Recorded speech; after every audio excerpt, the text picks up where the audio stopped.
no matter how you cut it, your business does not survive without customers. And you want to have the customers who are the happiest, who want to come back the most, who think of you first, who didn't have any problems when they came and saw you, where everything went very smoothly and you had everything they needed.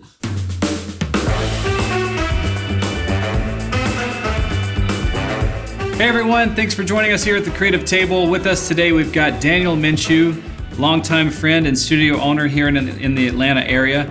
Daniel, thanks for being here, man. I know you're a busy guy and you've got a lot going on, but we've got a few minutes to have hopefully just an incredible discussion around the mysteries of what it looks like to live in this studio space and to deal with all the personality types and the different talents that come through. And I'd love to learn from you about some of these things. And I know here we're dealing with as always, the messy collision of art and commerce. And I know you've got a lot to say about that as well. So just for starters, let everyone kind of give them the backstory, the sort of game show introduction on who you are and what your deal is. Absolutely. My name is Daniel Minchew. I own Studio Space Atlanta and Atlanta Filmworks Studio. We control almost 80,000 square foot of stage space, anywhere from 1,500 square feet to 20,000 square foot and 57,000 square foot facilities. And so we really get the gamut of clients from the smallest of the smallest guys all the way up to, episodic TV and film.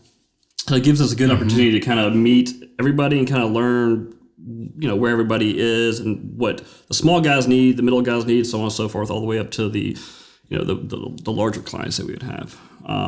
But we've been, Studio Space Atlanta has been in operation for 12 years and Atlanta Filmworks for 7 years. And those are both yours? Correct, yeah. Okay. I've got partners with Atlanta Filmworks, but Studio Space I own outright. But yeah. Okay. Yeah. Very cool. Did you start out in this business or did you kind of find yourself in it one day or what's the story? I went to school for a quick second for it at Art Institute of Atlanta, but I started Studio Space Atlanta with 4 other photographers, actually. I was the only video guy there. And they kind of, the first year and a half, they just dropped off one by one, and I stuck around and I wanted to turn it into a rental facility. And that was always like a supplemental income situation to where, other photographers and myself would use it for our own creative purposes and we'd rent it out for supplemental income. I didn't have any money, so I wanted to make sure I rented it out more than I used it, because the clients I had at that time weren't really clients that needed studio space. So, like I said, over time, they just dropped off one by one and went in different directions and had other opportunities they wanted to explore. And I stuck around. Mm-hmm. And that was 2008, May of 2008. And by the time they left, or the last one left, it was like September of 2009, I think. Okay.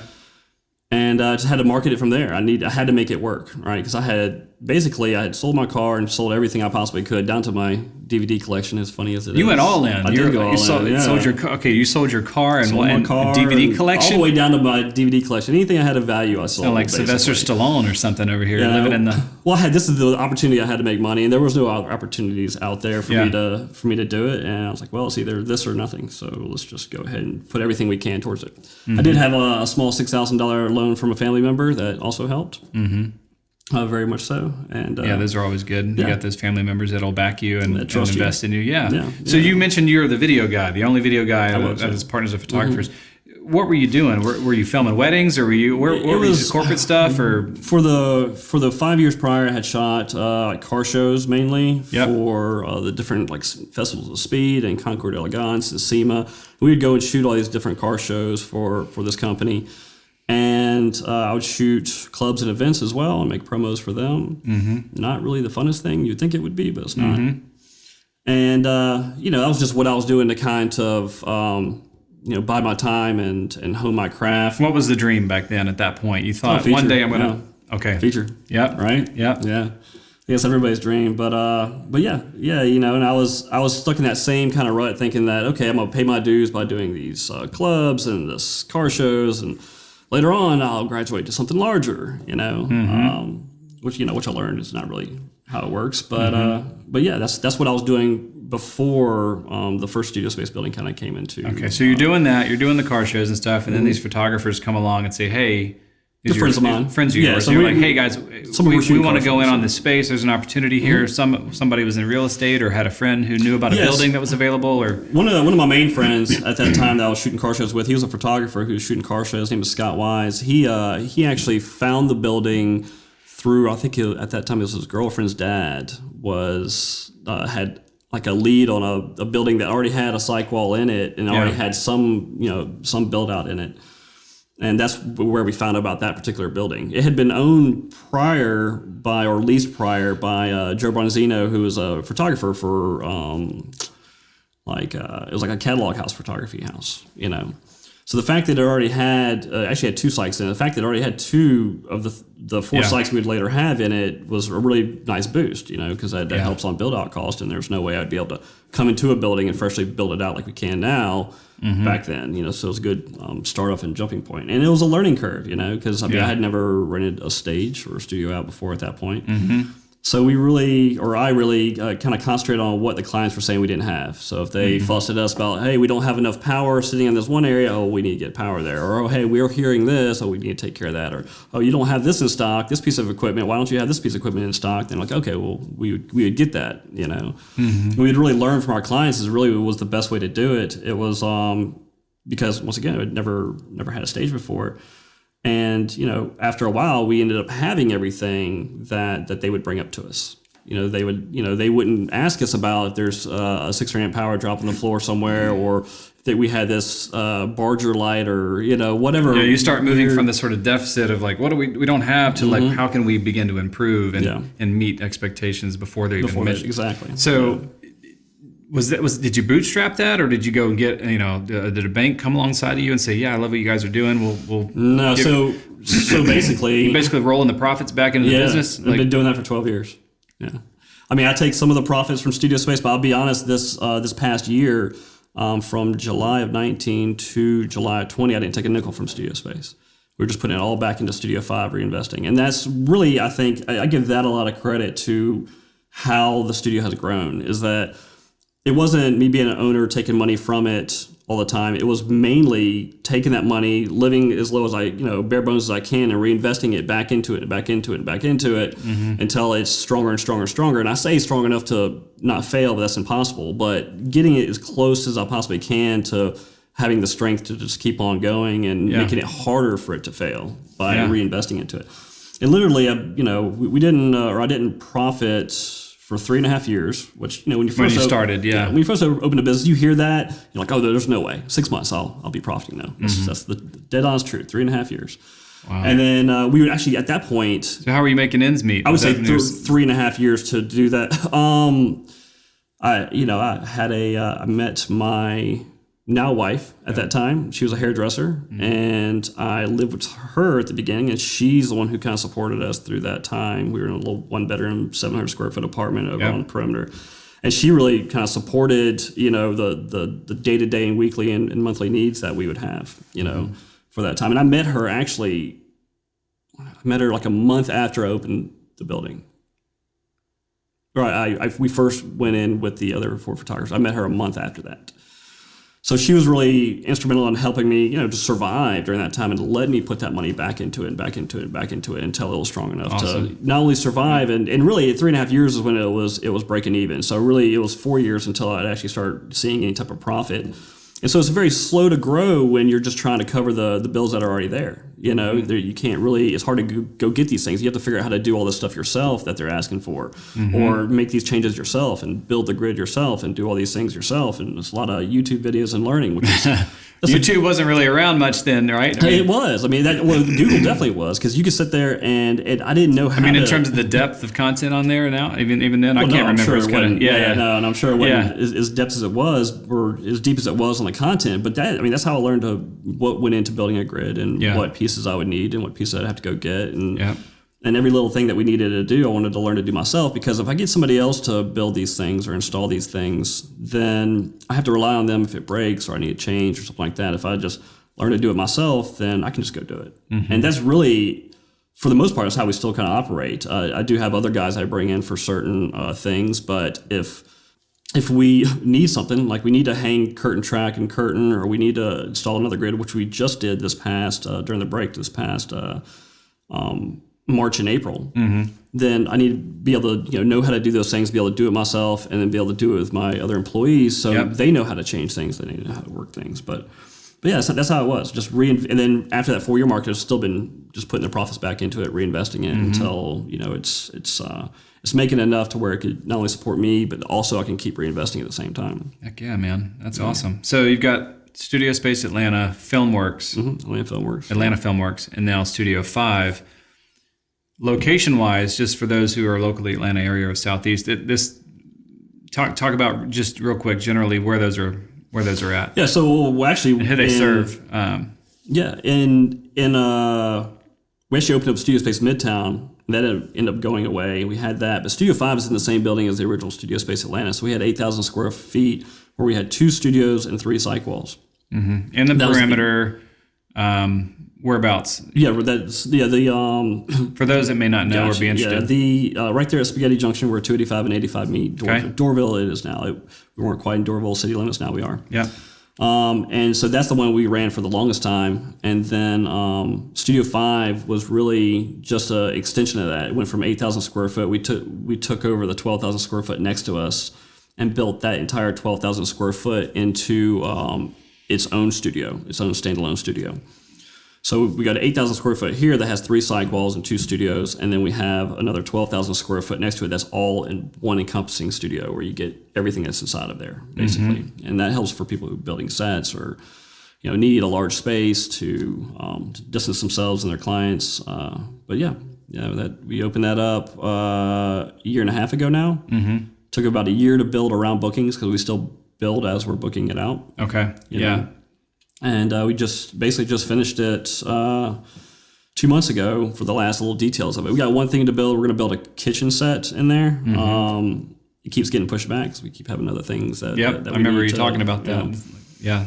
But it's going to happen eventually. We have it slated now for the end of October, but we'll see if it gets pushed back. Okay. And Atlanta Filmworks is where? It's right down the street from there. Actually, it's at Spaghetti Junction 2. It's in Dorville as well. Okay. It is it's a 57,000 square foot facility total, and 20,000 square foot is a stage with no columns and 42-foot ceilings and nice and soundproofed. And there's another 20,000 square foot that's off of that, that's on the same building but just through a wall that does have columns to it. We call that our mill, but the client still uses it as a stage because we don't want to call it a stage that has columns in it. It's not soundproofed.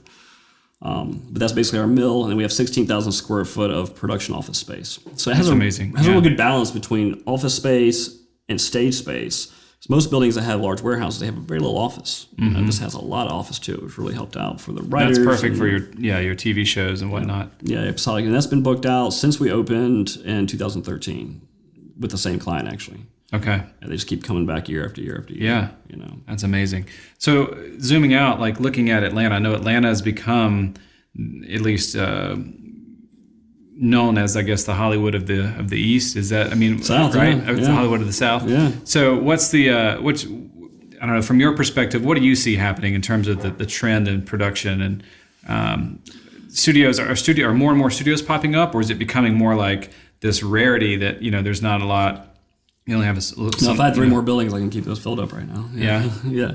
And we've been looking at other buildings and had close to other opportunities, but for every opportunity that works out, you're going to have 9 that fail, So you just have to keep on. In terms of just location or? In terms of anything could fail. Business in general? Investor could go away. Yeah. The guy who already owns the building could say, no, I want to go ahead and lease out to somebody else. But it always gets close, and then it happens. This Atlanta Filmworks really happened. Odds were against me on it. So it was a building that I drove past every day going to Studio Space Atlanta, and it came up for sale or lease. I saw the sign. I was like, oh, wow, there's a big building that looks like it could be a stage because it has this taller roof section to it. So I contacted the agent, the broker for it, and I was like, look, I don't have your $2.3 million, which it was at the time, but I want to see the building anyway. He was like, yeah, sure. So he took me over there, and I looked at it, and I realized that the big box of the building that I saw from the outside had no columns in it. And not only did it have no columns, it had 42-foot clear ceilings. Yep. And I told him, I was like, look, I don't have the money to buy your building, but I would market this as a film studio because there's not enough of them right now, and that will soon change. And it's a perfect building for it. With just a little bit of money, you can turn this into a film studio and rent it out. Yep. So he took my advice on that. He ended up sending an email out to kind of a lot of different people in the film industry saying, hey, we have this building that's perfect for, studio space, and is anybody interested, doing his job? And I was on that list, so I got that email too. Yep. I sat there and told him, I was like, hey, I emailed him back. I was like, hey, I'm glad you're taking my advice. I know this will work as a film studio. It's perfect for it. Like I said, I don't have the money to purchase it, but if the owner wants to rent it out, I could manage it. I could definitely bring clients in there and go ahead and get it making money. Mm-hmm. And he actually put me in touch with the owner, which is kind of a rare thing. Brokers don't usually do that. He put me in touch with the owner, and I talked to the owner, Glenn Muir, and I told him, I was like, this would be not that hard, and it could make money pretty soon here. Yeah. And we started talking back and forth, and I brought in another partner of mine. I brought another guy, Mark Henderson, with Get a Grip at Atlanta, and he knows, he's an older guy in the industry, so he knows a lot of other people and is kind of plugged in with a lot of the people who've been here for a long time doing this. Mm-hmm. And between myself, Mark, and Glenn, we formed Atlanta Filmworks and started renting it out. And Mark actually found the client. I had the knowledge to build it out, and we built it out for $250,000 and did it within 6 weeks. And we were finishing building out as they were moving in. So we were still, under construction as the client was moving in, and they've been there. It's AMC. They've been there for 7 years now. That's amazing. Yeah. But to answer your question, to get back to your question is, yeah, I could sell 3 more buildings right now if I had them. And to find a building to retrofit nowadays is a lot harder because everybody's kind of taking them up because it's got tall ceilings and no columns. Hey, film studio, But they're still building stages as we speak. 3 Rings building a number of them out in Covington at the moment. And there's never really been a time where someone's not building a stage because there still is a large demand in it.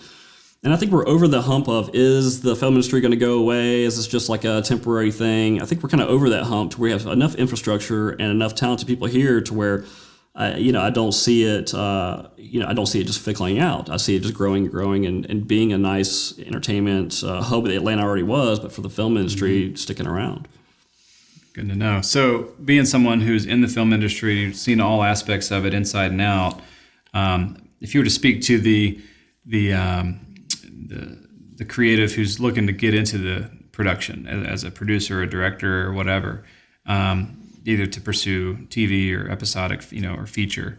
What are some of the misconceptions that you've seen over the years, and what would you say to that person as they're kind of getting going? School, I guess, would be a misconception. That is the debate, right? No. So I'm not against higher education by any means. My son's at Georgia State for film, but you really don't learn a lot of what you really need to know when it comes to higher education in this field. You're not going to learn how to be a PA or a grip or a gaffer, or you're not going to learn how to be any of the people on the ground for the production through higher education. So I learned everything for the studio just being at the studio and hearing clients fuss at me about what they needed in there and why we didn't have it. And that was my great learning opportunity to say, okay, we need this, let me research this, what is this? Okay, let me install that or figure that out or do something about it. Being on the ground and actually listening to what people need or what they want, it's a hard way to learn, but it's a fast way to learn. And you learn it really well because people aren't happy with you, and so you got to change that. You got to figure out what you need to do better or what the place needs to be or what have you, whatever area you're in, to make yourself useful, to make yourself in demand. And I think that people say be a PA or this, that, and the other. That's true. I would say that's probably one of the truer things is to go in and start being an art PA or whatever type of PA you can be, to try to learn that side of things and to kind of see where you fit, and then learn trial by fire, learn by fire at that point, and just go ahead and start doing that instead of, well, I got to learn first, or I got to get this piece of equipment first, or I got to go to this much of schooling first. Like, no, go ahead and get into it and fight your way to get into it and be that bottom of the totem pole PA or whoever to kind of learn how this actually works. Yeah, a couple of things come to mind for me. I know Alex Buono, the DP of Saturday Night Live. I'm not sure if he still does it, but he tells this story about how he went through film school, I want to say out in California, and he had this incredible experience, and or maybe it was New York, I don't remember, but he came out of like one of the best film schools. And then his first day on a film set, what's he doing? He's on the movie Twister. And he is literally like cleaning like mud off of film cases and like reorganizing things and just, PA, right? I mean, just back at the back of the line. I mean, it's like, that's the truth. That's the truth to it. I mean, regardless of your education, it's like you just start here, Yeah. And then also I think about Shane Hurlbut when he talks about growing up on a farm and working hard and having a good work ethic. And then when you find yourself on set, he was going to make darn sure he was the hardest working guy there. And, if the director said, get me this or whatever, he was sprinting to go make that happen, and he was always hustling and always, kind of first guy in, last guy out kind of mentality and giving it 110% the whole way. And that raised eyebrows and helped him move up the ladder. And there's so much truth in that. There's so much truth in being the hardest working person there because everybody sees that.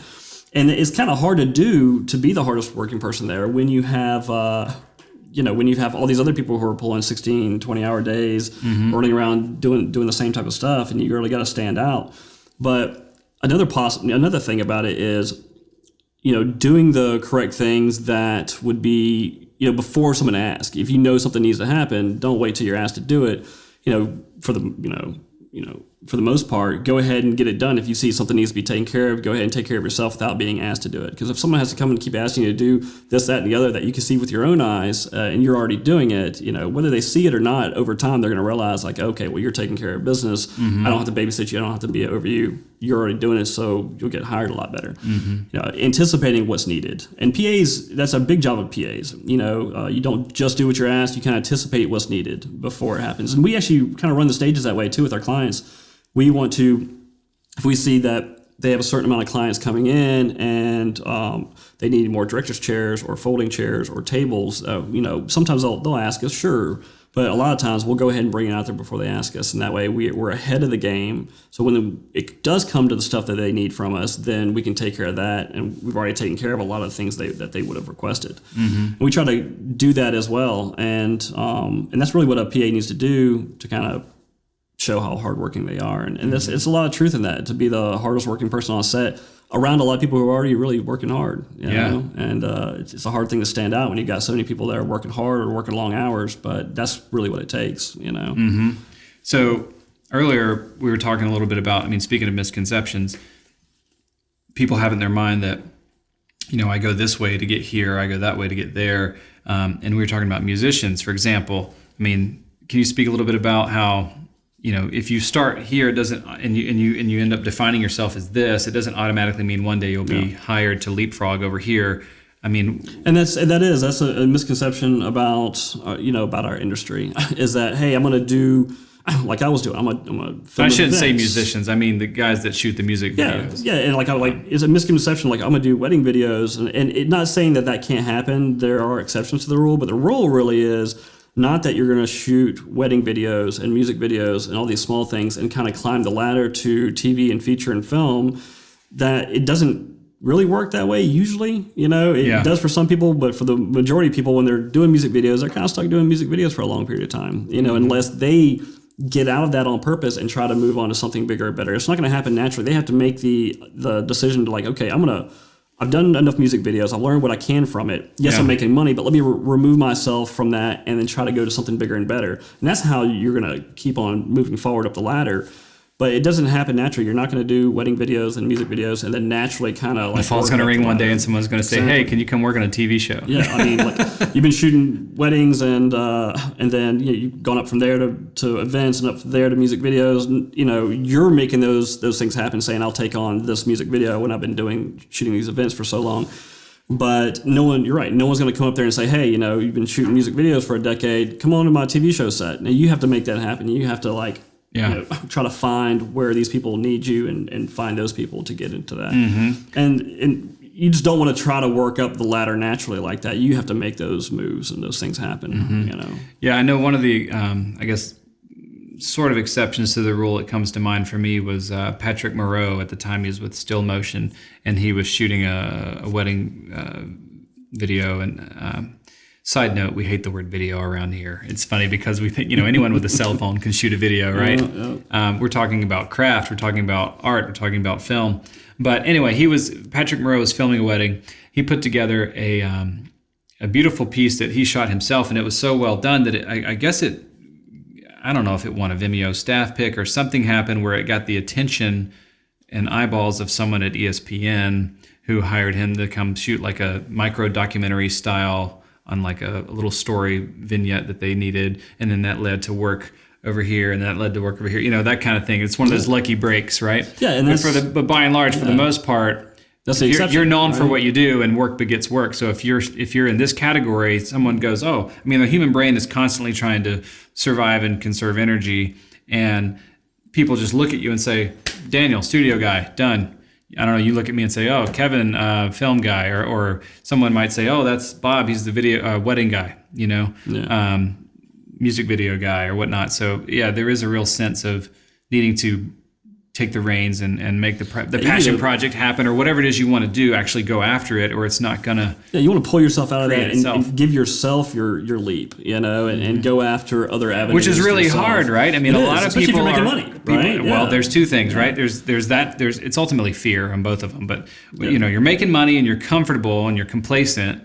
And deep down you're like miserable, but you're just like, it's good money. Yeah. And then the other thing is you're just afraid, because you're like, man, I'm going to take this. Hey, it's like Indiana over here. It's like that leap of faith scene in The Last Crusade when he just kind of steps out onto that invisible bridge, praying that there's going to be something that catches him. And I think for a lot of creatives, that's where we find ourselves. We kind of hit this wall where we're like, man, I'm just waiting on I'm doing this, and I'm waiting on this other thing this other boat to come alongside. I can kind of step over onto it. Yeah. Or even if maybe if I could afford this piece of equipment, and then I would be a better cinematographer or better DP. I mean, it's not really how it works. And on that complacency thing, like that's really, I think, one of the biggest killers of business is if you're making money and once you're comfortable. If you're like, okay, this is working great, and you slow down, you just get comfortable with it. I mean, that's like murder for your business. And you never want to get to that point. I've seen you as an example not fall into that, because every time I turn around, I mean, I've known you now. First time I rented your studio was like, I want to say 2011 maybe. Yeah. Little projects along the way, but I've seen you grow that, and I've seen you add things into it, and next thing I know, I see, look, we added this other space, or we built out this other room, we added this prop, we added this capability, and you're never just going, hey, we got our psych wall and our green screen and we're good. We're just let the money roll. Yeah, and we want to always have something new to draw people in and to keep people coming back, obviously. But complacency, like, you get to a point where you're comfortable and you start slowing down on your growth or your ideas. I really think that's one of the biggest murders of any business at that point. You start to become old news, and you don't want to become old news. In the beginning, when we first opened up, we were new news. Like people were like, oh, this is a new place. Let's go over there. Let's try this out. But we've been around 12 years now. So now we're starting to become old news unless we keep it fresh, unless we build out these different things. And that's why it was Studio 5. We built out. We would see what sets people were building. People were building like hospital rooms because it's hard to find a hospital to film in, or if not, impossible. Jail cells, people were building those, spending $4 or $5 to build it, tear it back down. Another guy would come in next week, build another one, tear it down, and it's just wasting their money.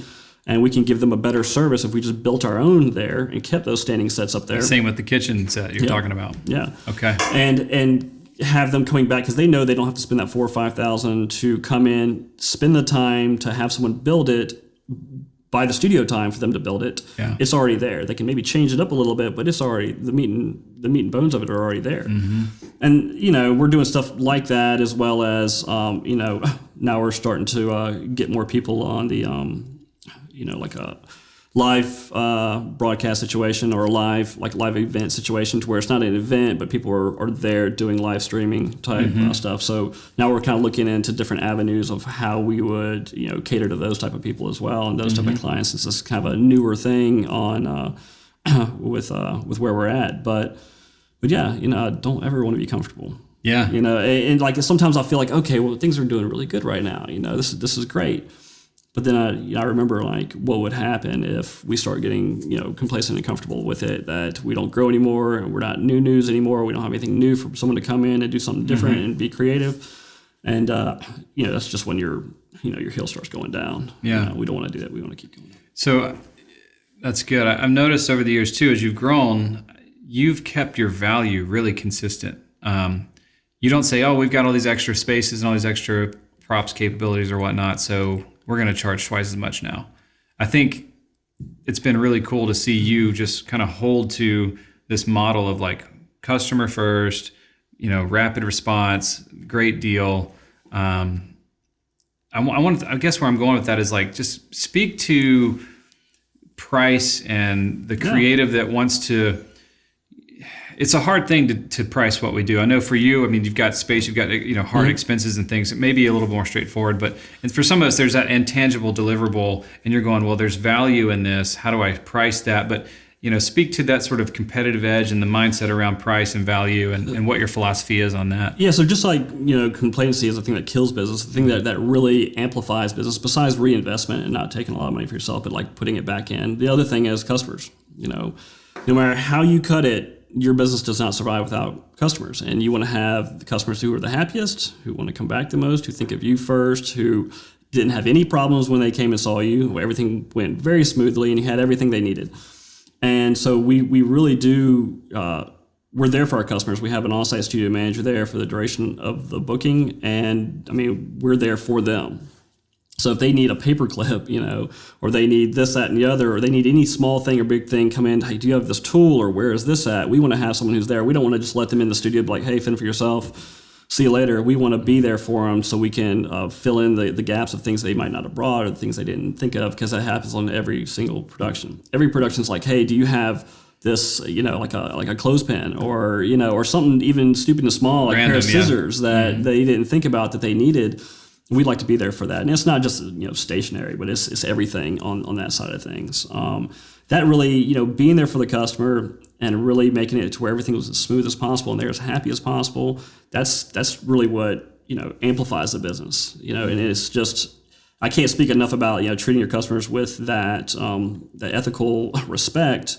There's almost a humility there in a way. It's like, as you grow, it's not like your ego grows with it and your price grows.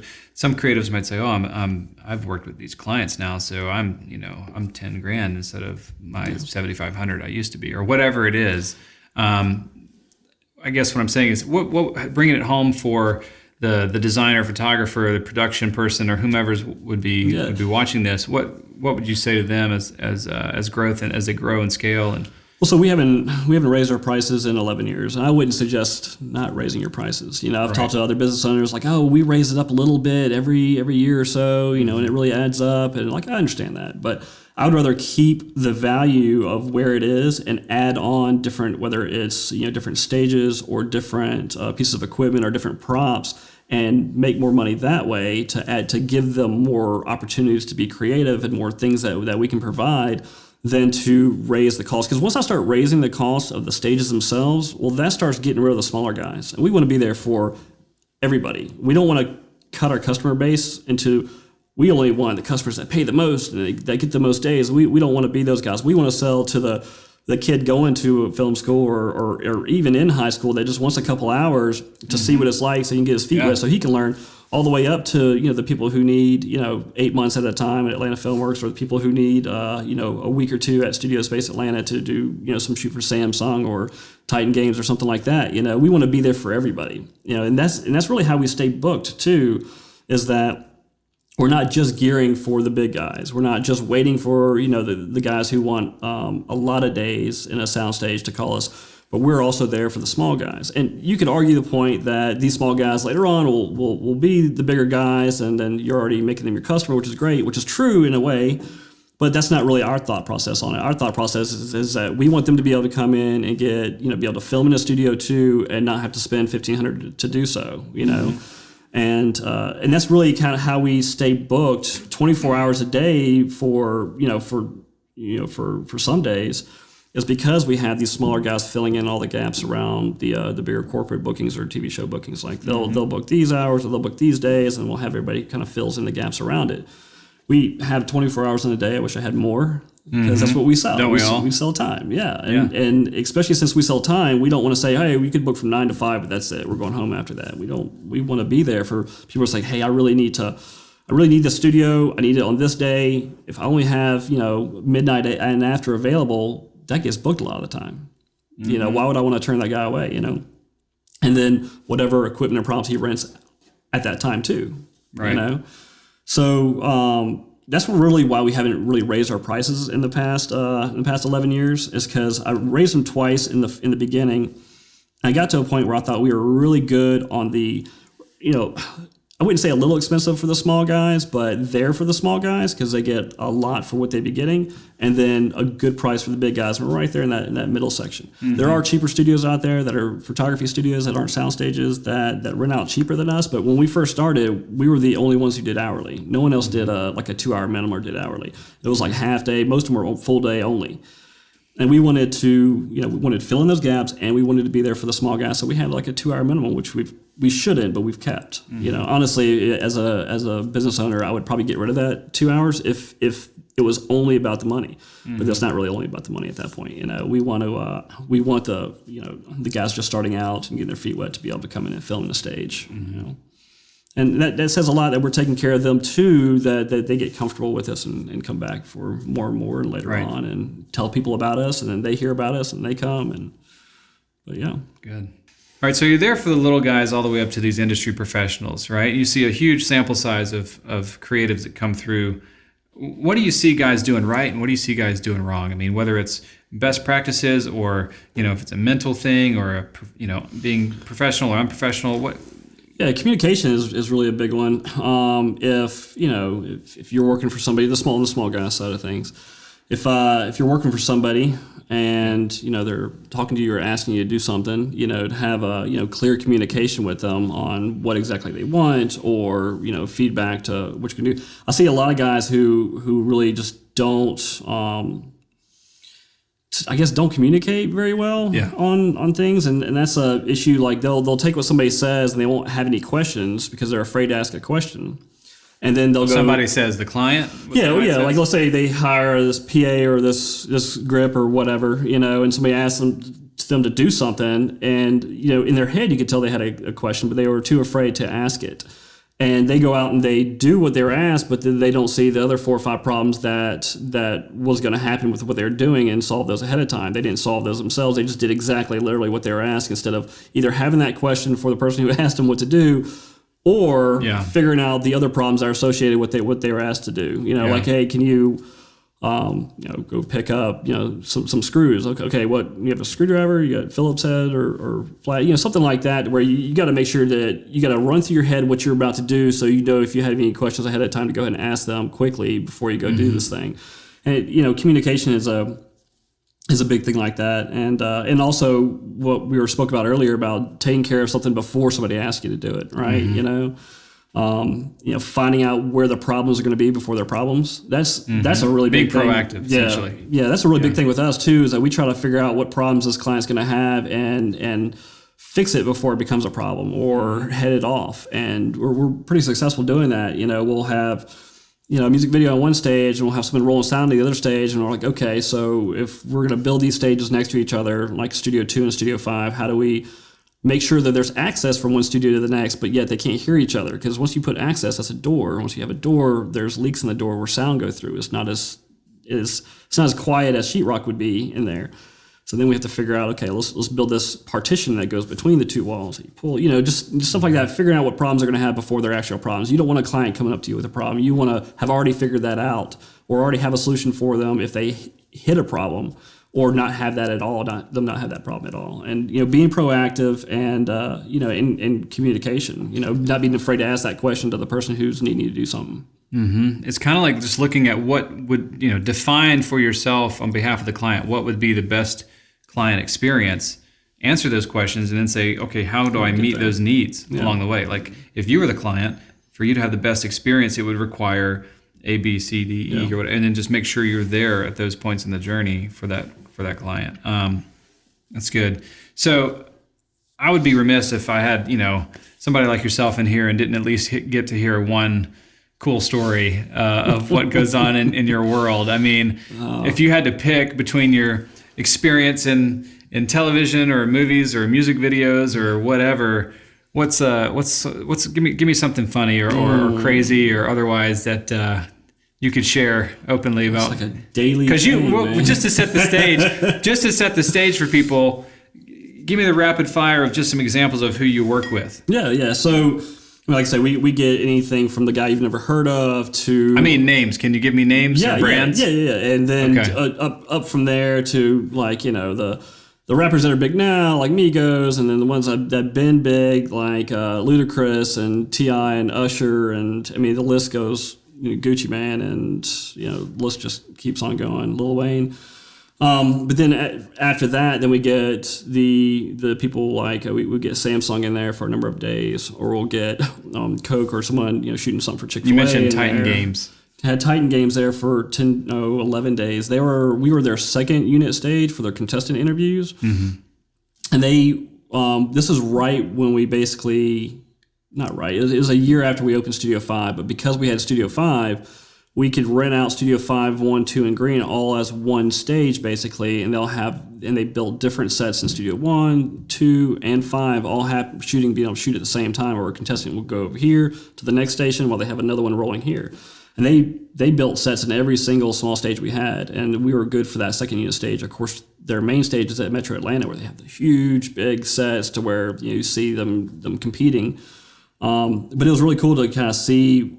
the big ones we really learn on, and that was a big one. And we had already solved a lot of the problems, that they would have had before they got here, But at the same time, they might need this, that, or the other. So we had to be on our game to already have these solutions in place for when they needed them, And they did. They painted the entire floor for the 12,000 square foot stage, and they built all these awesome sets. And it was a big production for the smaller stage. But as a whole, Studio Space Atlanta is 20,000 square feet. So that gave them a lot of different areas to be able to utilize, and a lot of hair and makeup rooms and everything that comes with that as well. And we hosted them good. They weren't overcrowded. They didn't really run into issues of not having what they needed, and they're a professional outfit too, so they knew what they were coming into. But yeah, What would you say is like your coolest memory over the years? I know you've been in... Man, that's such a hard one, Kevin. I know. Give it to me. Let's go. 5 seconds. Buzzer's counting down. Top three then. Well, pick one. We had Catherine Zeta-Jones in there, and she had her specific needs. I won't say what they are, but her specific needs that she had. She was coming in for some promos for Queen America, which is a Facebook Watch show that I think they were shooting at Third Rail. Had the cast of Dynasty in there, John Walsh and Nancy Grace, and the list just goes on and on and on for who has been there. And it's cool when we have someone big in there, but it's not like we can snap a photo and say, hey, look who's here. Right. We don't do that. Yeah. We do not do that. Not saying in the beginning we didn't do that, but I had to learn that that's not the right thing to do. You got some photos going down your wall, but those aren't ones that from... Those are... So how we get those is if somebody else posts to social media about who's in here or whatnot, we'll take that post because it's already out there. We did not make that post go out there. Right. So that post is already out there. So we'll steal other people's Instagram photos or Facebook photos, and then we print them out and put them on the wall and say, hey, this is this person, in here. You've got... we got the Shaq in here, and there's a picture of him in front of the green screen for a Carnival Cruise Line commercial or whatnot. Yeah. But we don't take those photos. Yeah. We just, if someone else puts it out there, that's their own fault. They let that happen, or that's they had the right to do so. So we'll take that out and like repost that or print it out as a picture to put it on our wall. But we make it a strong point not to take any photos ourselves, and definitely don't post anything ourselves, because they're paying to be in here and to shoot, and they own this image. They own this look that they're going for, and we shouldn't be able to go in there and just snap. Oh, look at this cool setup, Right. Either with, we either do that with their permission, which we usually don't even ask because it's not that important to us. Yep. Or we'll take something that they posted, later on when it's already out, because we just posted about Titan Games, I think like last week or a week and a half ago, and we didn't post. They did that in February and March. Mm-hmm. So, we didn't post anything or had anything to post up until someone else posted something that they were in there, because the show was already out, and it was a different story. But it's every day is something different. It's stark contrast for if it's a photo shoot or a corporate video or a commercial or a TV show. There's so many different aspects that go into it, and every day is different. That's one of the things that I hate and love about it at the same time. I love the fact that it's always different because it keeps me interested. Normally I have, when I was growing up, I had attention deficit disorder, and I probably still do. And it helps that things are different every single time, basically. Oh, yeah. That's the perfect job for that. Well, on that note, I think when people have ADD, they have an issue with going from one project to another to another. And what they don't realize is that if you make all these projects line up to one goal, well, you can keep yourself, interested. Yeah. Because all these little projects are lining up for one goal. And in my situation, it'd be like the success of the studio or the studio making money. So I have this project and this project and this project, and all of them go for one thing. And a lot of people with ADD, they have all these cool different projects, but they don't line up to one goal. They're all this will take me this way, this will take me that way. Exactly. Yeah. And I think if they just realized that that if you could do that as long as it lines up for one end game, then you're really 4 or 5 people doing things for that one thing, and you really put all your power to one goal. I think about some creatives that I know myself. I've suffered, I guess you'd say, from this. You have all these ideas. You write down ideas all the time. Ideas. You can't execute on any of them. Ideas are worthless. We've heard that from another guest on the show. But this idea that how do you know which one to grab a hold to and hitch your horse to and actually pursue? Well, that's what comes with perseverance too, though, right? Yeah. So it could be, it's not which one should I, it's like which one am I going to at that point? Like you've got all these ideas, okay, well, pick one and go to the moon with it. Keep going for it, and no matter what roadblocks get in your way, cut through that red tape and go for it more and more and more. And the creative says, "Oh, but if I go after that one, I'm saying no to all these other ones. And what if I'm supposed to go after one of those instead?" You're supposed to. It's like if you make that one work, and if you don't stop and you persevere on that one, and you keep going until it works, it's going to work. You just have to keep. Makes me think going. of Mike Rowe. Mike Rowe, Dirty Jobs. Yeah, we've had him in the studio. Yeah. Oh man, well, dude, next time he's there, can I just come be the janitor? I'll just hang out. No, I always want to meet that guy. I like him a lot. He talks about how don't pursue your passion, but do take it with you. This idea that like your passion isn't what you like chase after, it's something that you bring with you to whatever you do. That's smart, yeah. And I just thought, man, that's a really great way of looking at it. It's a great point because you can be successful at a whole bunch of different things. You don't have to have like it's this or nothing else. Yeah. I mean, you can do,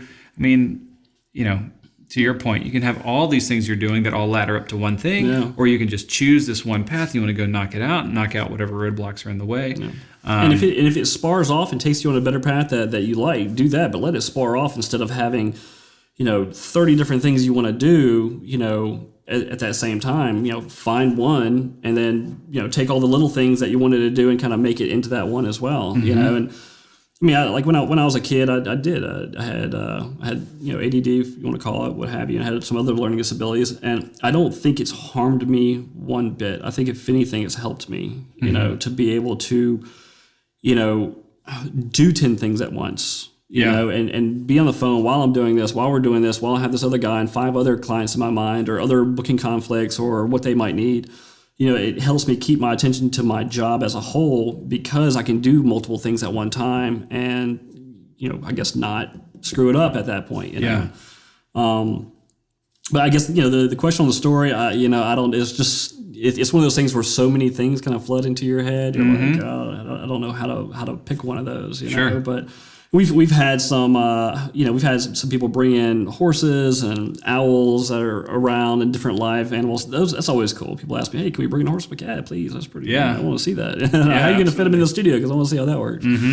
But, they had it like in the small studio. And one time, which was really cool, we had 2 separate bookings. We had Usher and Young Thug in Studio 2 doing a music video, and then we had Gucci Mane in Studio 1 where they had painted the whole studio gold, and they brought a zebra into his. So we have 3 different high-profile artists in there, and on 2 different videos. They weren't on the same video. Usually when that happens, they're all on the same video, and they're just doing 2 different looks. It's not how it was working. And so Usher learns that Gucci's over there, and Gucci learns that Usher's over there, so they kind of get together and kind of jump on each other's video, and that was kind of cool. That is cool.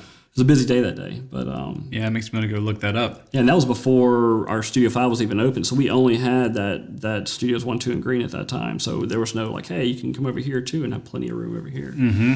But yeah, that was interesting. I don't know why. I was thinking you were going to say Usher found out that Gucci had this zebra, and so Usher wanted a lion. That would have been cool. Just like started like one up. I could have just said that. Like, who would have known? Oh, he's got an elephant over there, or he's got a saber-toothed tiger. They don't even exist anymore, but they made it happen. Yeah, like what was it on Scrooge? I always think about that on Scrooge, where they want to staple the antlers on the little mouse. Yes. On Bill Murray's movie. Oh my gosh! It's like, we just glued these these big fangs off this house cat. Saber-tooth. Yeah, saber-tooth. Yeah. So you're a guy that can do 10 things at once. You've got all this stuff going on. Your phone's ringing. We're sitting here talking. Your phone's going off. Work-life balance. How do you get home? How do you get home and put some boundaries around? I mean, or do you? I know the studio's open 24/7, but you got to be a father or husband. You got to have time to recharge. So 2 questions. What's work-life balance look like for you? What's your philosophy around that? And then what do you do to kind of recharge and be ready for the next day of demands? Sleep. Yeah, sleep. There you go. All right, moving on. There you go. Well, so with the work-life balance thing, I was you have fortunate. 2 phones. You like shut off one and leave it at the car. Yeah, I wish. Yeah. If with my wife, I was lucky enough to meet her right when I was starting this up. So she, was able to kind of grow in with it with me as well, and so she already kind of knows what to expect. That I actually answer the phones from 8 a.m. to 10 p.m. and we get plenty of calls at 10 p.m. and even after that. But I went from 8 a.m. to midnight, and then a couple years went by. I went to 11. Now I'm at 10. We'll see if it ever goes to 9.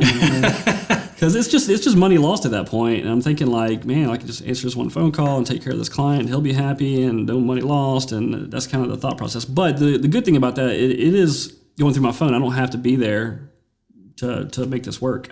I could be looking at other buildings for expansion or looking into other avenues of how we could profit or what we could bring in and be traveling around doing these things while the studio is still working, as long as I can answer the phone. Yeah. And when you're at the beach and stuff like that happens, you don't want to be answering your phone. But I don't have too much of a choice because I want to be there for my customers. I want to be there for them and figure out the things for them so they have a good experience. And if that means I got to answer the phones while I'm on the beach with my family, then I got to answer the phones while I'm on the beach with my family. So they're really understanding about that. It's not they are. Yeah. Well, I have a 19-year-old, so he basically works for me now, and then I have a 3-year-old. So so she doesn't stay quiet. So it doesn't matter. Like, hey, girls in the background. Hey, I'm answering your phone call. Yep. So, but your wife's cool with it, supportive. Yeah, to a point to where it takes a special woman, I think, because I know it's not all. It does. Yeah, and I think created the same. Right? Some will have a hard time with that. Yeah, and I think the her growing up, growing with me with the studio from the beginning to where it is now, kind of helped because it's been little by little and how it's changed. But another thing that when we had our 3-year-old now, she only went back to work part-time, so she wanted to do that. I've always been like, hey, keep working, just keep working and work as long as you want to. I don't want you to stop working and feel like you don't need to work. But she's grown to a point where she's been doing that 3 years part-time. She'll go to work 3 days a week and make good money doing it. And she's gotten to a point where we can, and she wants to just stay home with the kid. And that's what she wants to do. And I never wanted that for her. I wanted her to want what she wants. Like whatever you want to do, this is not me wanting you to do this. So, this. So now, she'll actually, this is her last month working after 15 years. Oh, nice. Yeah. So she'll be at home with her kid now and probably have another kid, God willing. And then it kind of makes it to where it kind of makes sense. At that point, it makes sense for me to answer the phones and to work those hours and to figure all that stuff out for people. Mm-hmm. Because at that point, she's not working anymore, and this is where the money's coming in at. Yeah. But no, I mean, for the past 12 years, she understands. Mm-hmm. She understands where I started, where nobody was calling. Yep. And now where everybody's calling, and sometimes it gets kind of ridiculous on the back-to-back phone calls. I'll miss 3 phone calls while I'm on one conversation. I have to return those. I'll miss 2 more, and it just piles up. At that point. And at one point, I'll have someone who can help me on the phone calls. But, it's hard to trust someone else with your clients. You're that person would have to represent the studio in every ethical way possible and figure things out. And I know I can do it.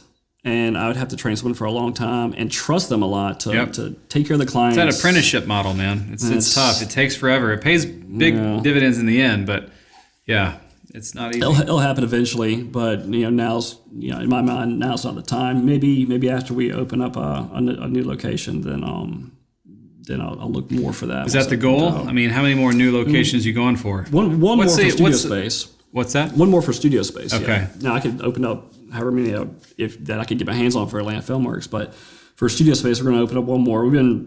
We had our studio space Midtown, which was a 2-stage location in Midtown, which worked out for a year and a half. But that area had gotten so popular, that West Side, that the owner of the building sold it, and basically doubled his money in 2.5 years, which is nice. Yep. And I can't blame him for doing that.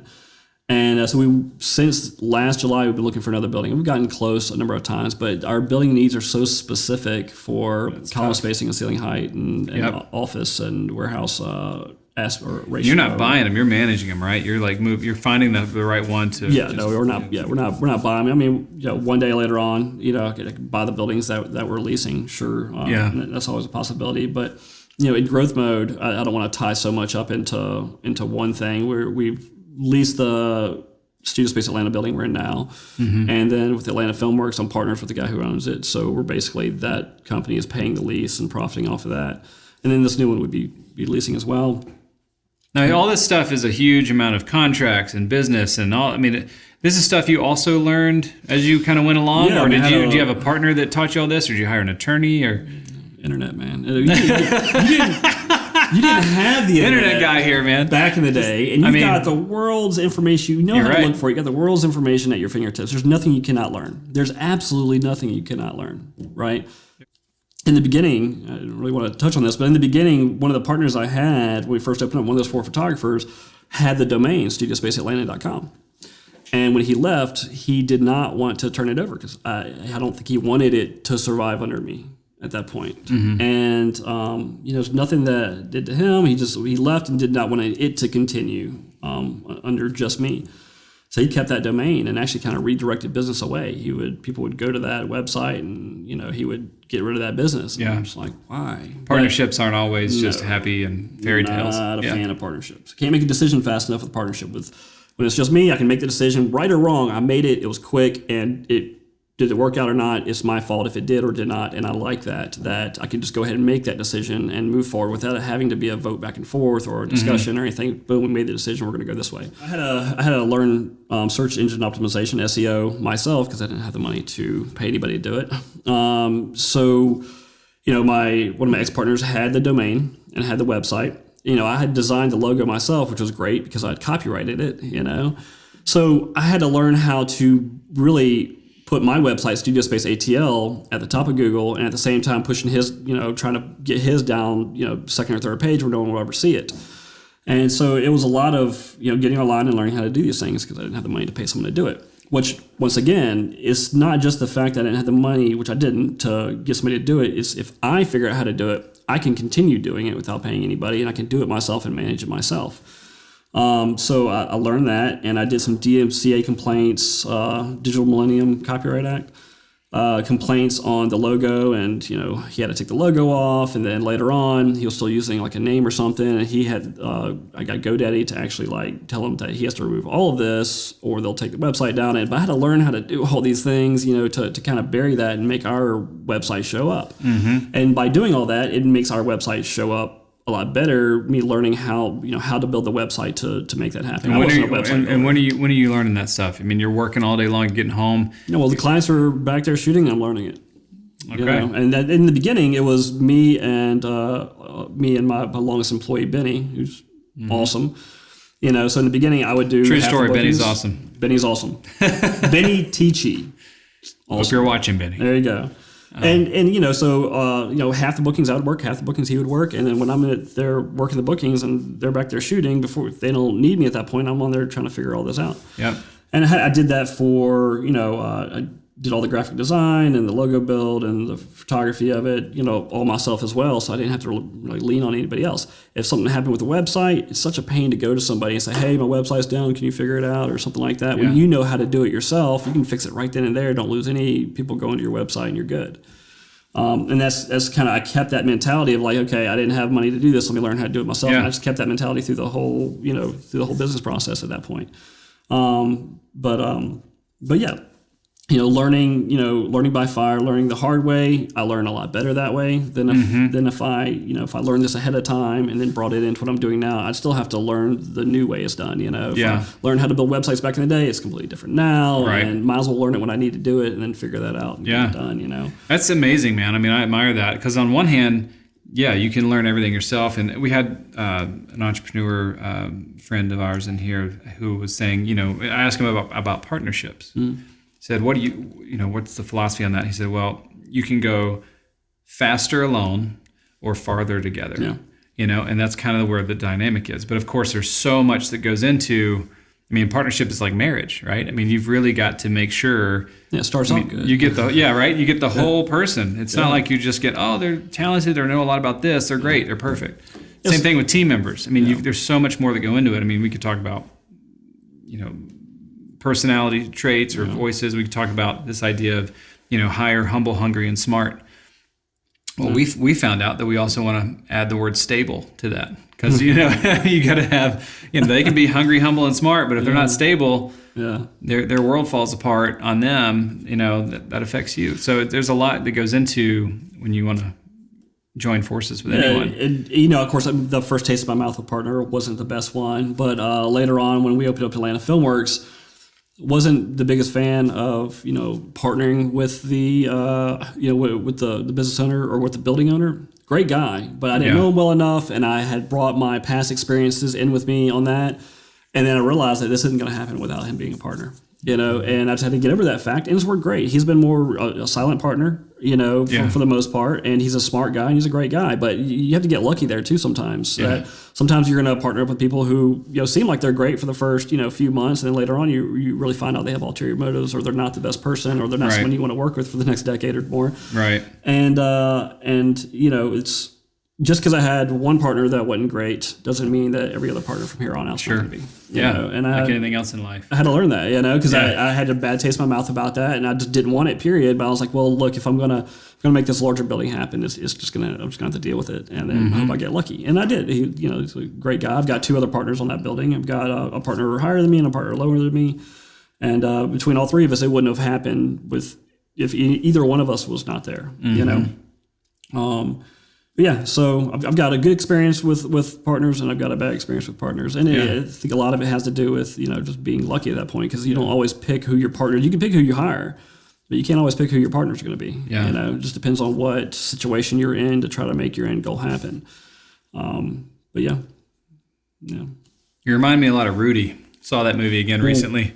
It's like, man, just keep on, just punching away until you figure out, how to push through. Eventually you're going to figure out everything you need to figure out, so once you run into the problem and you try to figure out if, plans A, B, C, and D don't work, you're going to find one somewhere down that alphabet that's going to end up working for you and is going to solve your problem if you just keep on it. If you can't just say, I give up, where's the victory in that? No one does anything with just saying, no, you know what, I can't do this. I can't do this. I'm just going to give up. There's no victory in that, What's the impetus for you? Were you raised with this incredible grind ethic? Thank you for telling me I have an incredible grind ethic. I feel like you've got that. You're like Andy and Shawshank, just chipping away. Not great with compliments. Digging your tunnel. What's that? Not the best with compliments, but I appreciate that. Yeah, man. I don't know. I was fortunate enough to have great parents. We didn't really have any money. My dad was a teacher, We didn't have a whole bunch of money, but, I had really good parents that basically said I can do anything I want to and enforce that. Push you and hold you accountable. Such a long way, man. You can either have a bad one where you're like, I don't want to be like that, or you can have a great one where like, I want to be just like that. Yeah. And, sometimes people have a bad one and they end up being that, but parents have a lot of, I think have a lot more power to shape a child than they realize for 100%. A lot of the times. And I had two really awesome parents. I got really lucky. So they're still married? Oh, no. Okay. Awesome parents, but not necessarily awesome. Yeah. I mean, growing up, never fought and all that but no, I mean, they were both supportive to us. Sure. So and that really goes a long way with making you feel like you can do something, because I wanted to write and direct like every other person in the industry. And that the chances of doing that is, I think there's more blimp pilots in the world than writer and directors that are blimp pilots in the world. But regardless whether that's true or not, it's not an easy thing to do, because so many people want to do it, and it's not an easy thing to do to begin with. And you shoot for the stars and you land on the moon, and that goes a long way too. I never lose that focus of still wanting to be a writer director. I know for a fact one day I'm gonna write a couple movies and films, and if I can make those happen, great. But right now I got to make money, and that's where the focus is now. And are you an early riser? Are you a morning person? Or are you a night owl, or what? Well, no. I mean, I'm kind of a little bit of both. Do you have a hard time getting up in the morning, or no? Do you enjoy the mornings? I wake up, I feel like, hey, another day. Thanks. Another day, great. I get to go out, do my thing. No, I mean, like, I wake up if it's only on through 4 or 5 hours sleep, it's no good. Let me make it more clear. Do you